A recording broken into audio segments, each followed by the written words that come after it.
Welcome to case study number 4. Okay, in this case study, what we're going to be talking about is how my client took an $80,000 pay cut to achieve true work-life balance. And you might be listening to this thinking, oh my God, she is crazy.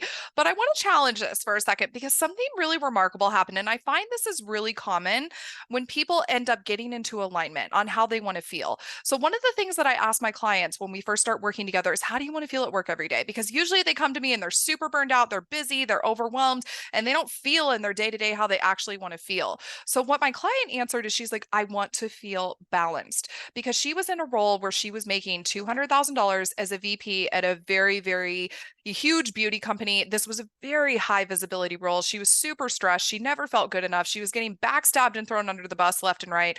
And she was starting to lose trust that she was even meant to work in the beauty industry as a whole. So she was like, is this even my dream? And then she ended up losing herself. So when I asked her that, I was like, okay, so you want to feel balanced. Would you be willing to make some sacrifices in order to achieve that balance and get back to being who you are and living your best life? Because when she started this job, she was so happy. She was like, I've had my dream job. And then it just ate her alive. And I know for a lot of you, you're in that place right now too. So if you find yourself in that place where you're in a high stress, high pressure, high visibility role, I want you to just think about what I'm going to say for a second, because it might work for you too. So she wanted work-life balance. That was her number one goal when we started working together. So I helped her find different roles within beauty that would help her achieve that balance. So there was a role in particular that she really, really loved because it was permanent work from home, no more commute. She had a really hideous commute that was really stressing her out. And for anybody here in LA, I mean, I used to commute to Culver City, which is where my office at Estee Lauder was, and I lost 2 to 5 hours a day on that commute. It was just brutal. And it's enough to make the sanest person go crazy on the 405 freeway, let me tell you. So she was living that reality. And so this role offered her permanent work from home with also permanent summer Fridays, which was really attractive for her. It was less people to manage, because in a VP role, that was where a lot of her stress was derived from, was managing all sorts of personalities and all sorts of corporate red tape and blah, like lots of politics. So she loved the idea that there would be less drama, so she could actually focusing on marketing products, which is what she was in love with. And that was the last thing that she could do when she was a VP, because it was all people management and drama and politics. And she really loved it. This opportunity was a very health focused culture, because the role that she was at in VP, they claimed to be health focused, but at the end of the day, they were not. So the problem with this role is it came with a $120,000 a year salary, which meant she'd be taking the $80,000 pay cut and a director title.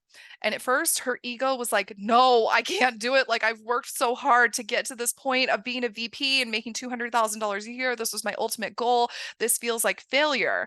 And I was like, but is failure for you actually staying in a role where you're stressed out, you're about to crack under the pressure, you're having panic attacks every single day, you're crying in the bathroom during your lunch break, you're getting stabbed left and right? Like, that to me sounds more like failure versus having to deal with doing the work on yourself to feel secure, showing this world that you have a lesser title and a lesser salary. Because at the end of the day, who cares, right? Like, so we worked a lot on her thoughts about that, because it was her mindset that was keeping her from actually having the true life balance that she wanted.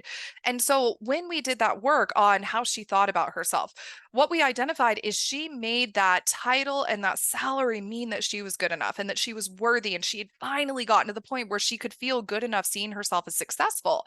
But we've got to be careful when we get into that space, because when we get into the space where we are letting things like our job title and our salary define us, we get into what's called enmeshment.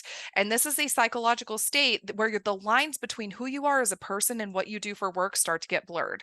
So this is a tricky situation, because then what happens if you get fired one day?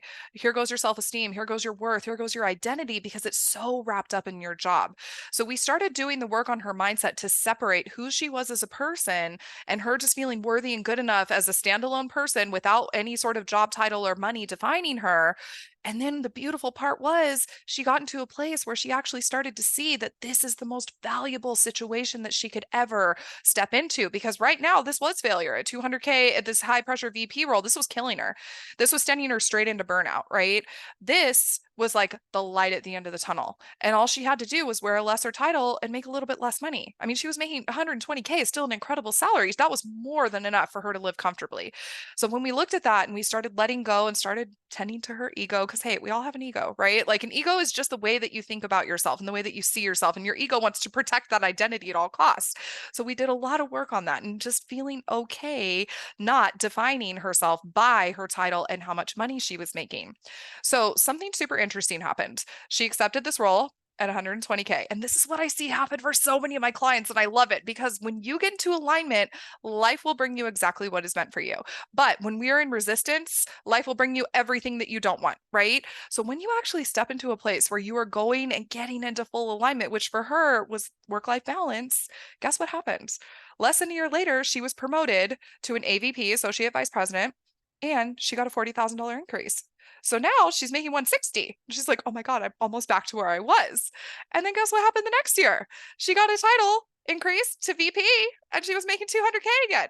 So a sacrifice of 2 short years of her life. And in this 2 year span, the most remarkable things happened. She was living her best life. She started traveling the world. She was living her life stress-free. She started having time to do the hobbies and things that she loved. She achieved her true work-life balance. She lost 30 pounds. She had a baby. Like there were so many incredible things that never could happen when she was in this high pressure, stress. That should be a word, stressor. When we combine stress and pressure, right? In this role, it was impossible for her to actually achieve those things because she was so dedicated to working. You know, she was working 80 to 100 hours a week. That was the only thing she could think about because if she didn't, everything would fall apart, right? So when she was in the space of achieving balance, she really started getting into a space where her joy was so infectious. Her team members loved working for her so much that they actually recommended her for the promotion. Imagine being in a place where you're so happy to go to work every single day that your team members love you so much that they're going to your boss and saying, you have to promote her. We love working for her. She's the best boss we've ever had, right? They respected her and they wanted her to succeed. So they fought for her success. She didn't have to toot her own horn. Her team did that for her because her joy and her zest for life and her love and passion for what she did inspired every single person around her to do the same. So, of course, she was going to get promoted. Of course, the company was making more money. The bottom line was impacted by her balance and her happiness and the passion that she brought into her role. None of that was happening when she was wearing this title and all of this stress and pressure, right?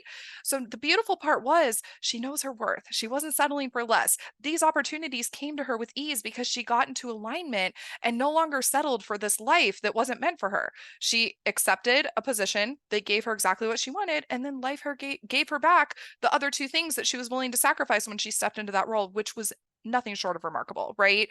So life is complete now for her and she's no longer focused on this stressful life and she has so much time and space to do the things that she loves and she's protecting that at all costs because it was something she worked so hard to create for herself. So I want to ask you, if you were in a space where taking a reduced salary and reduced title was going to give you the exact life that you deserved and the life that you dreamed of, and the life you can't stop thinking about, and the life that you're sitting at your desk like, oh, why can't I just have that? Why not take it? Because I guarantee you what's going to happen is in a very short amount of time, you're going to get right back to where you were before. So it's a short-term sacrifice and a temporary discomfort for a long-term gain and huge return on investment. Because at the end of the day, are you willing to sacrifice your happiness or are you going to kill yourself for success? Something to think about.